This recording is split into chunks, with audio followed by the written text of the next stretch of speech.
ఈరోజు ఒక ప్రేక్షకుడు అడుగుతున్నారు, ఎక్టాపిక్ ప్రెగ్నెన్సీ అంటే ఏమిటి, దాన్ని ఎలా మీ హాస్పిటల్లో మేనేజ్ చేస్తారు? గర్భసంచిలో కాకుండా పక్కన గర్భం రావడాన్ని ఎక్టాపిక్ ప్రెగ్నెన్సీ అంటారు. యూజువల్గా ఈ ఎక్టాపిక్ ప్రెగ్నెన్సీస్ 1.5 months కాగానే పక్కన ఉన్నటువంటి ట్యూబ్లో పగిలిపోయి సడన్గా పేషెంట్కు బీపీ డౌన్ అయిపోయి కూర్చుంటే లేదా నిల్చుంటే తల తిరగడము, చెమటలు రావడము, పడుకున్నప్పుడు పర్వాలేదుగా ఉండడం, ఎందుకంటే రక్తం చాలా కడుపులో నిండిపోతూ ఉంటుంది. దీనివల్ల ఇట్లాంటివి జరుగుతుంటాయి. డౌట్ వచ్చినప్పుడు ఓపెన్ చేసుకోవాలి, అంతేగాని అయ్యో ఒకవేళ ఓపెన్ చేస్తే నెగిటివ్ అవుతుందేమో అనే ఫీలింగ్ ఉండొద్దు. ఒకసారి ఒక డిస్ట్రిక్ట్ హెడ్ క్వార్టర్స్ నుంచి మాకు ఒక కాల్ వచ్చింది. మేము వెళ్ళేసరికి అర్ధరాత్రి అయింది. అంతకుముందు వాళ్ళు 8 bottles ఆఫ్ బ్లడ్ పెట్టారు. వీళ్ళు ఎంత బ్లడ్ పెట్టినా అది హెచ్పి పెరగట్లేదు. మేము వెళ్ళిన తర్వాత అప్పుడు ఇంకా అల్ట్రాసౌండ్ అది బాగా డెవలప్ కానీ టైం.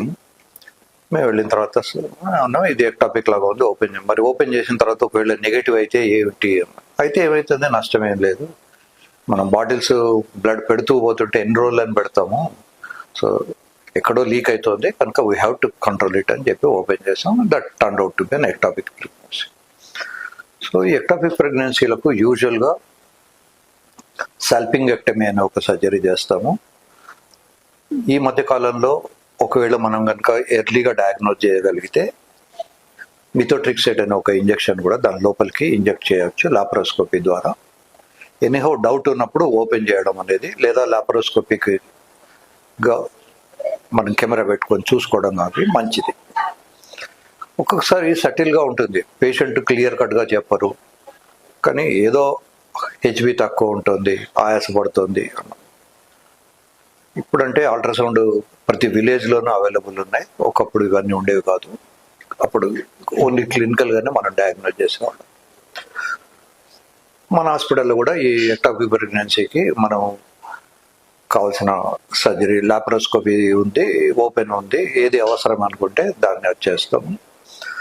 తర్వాత మనకు చాలా బ్లడ్ బ్యాంక్స్ తోటి టైఅప్ ఉంది, వాళ్ళు మనకు బ్లడ్ సప్లై చేస్తారు, blood ఎక్కిస్తాము.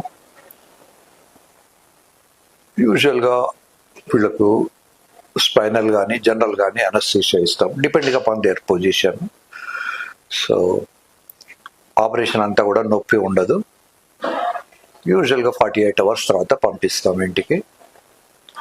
So this is what ectopic pregnancy. Ectopic pregnancy ఎందుకు వస్తుంది అనే ఒక ప్రశ్న మీలో రేజ్ కావచ్చు. దానికి జవాబు ఏంటి అంటే, ఏమైనా ఇన్ఫెక్షన్స్, పిఐడి అంటారు, పెల్విక్ ఇన్ఫ్లమేటరీ డిసీజు, లేదా హస్బెండ్కి ఏమైనా ఇన్ఫెక్షన్స్ ఉన్నప్పుడు, సంసారం చేసినప్పుడు అమ్మాయి కూడా ఇన్ఫెక్షన్స్ కడుపులో వెళ్ళి అడిషన్స్ రావడము, సో ప్రెగ్నెన్సీ రావాల్సిన చోట కాకుండా వేరే చోట రావడం, ఇవన్నీ జరుగుతుంటాయి. సో న్యాయంగా ధర్మంగా ఉన్నప్పుడు ఈ ఎక్టాపిక్ ప్రెగ్నెన్సీస్ రేటు చాలా తక్కువగా ఉంటుంది.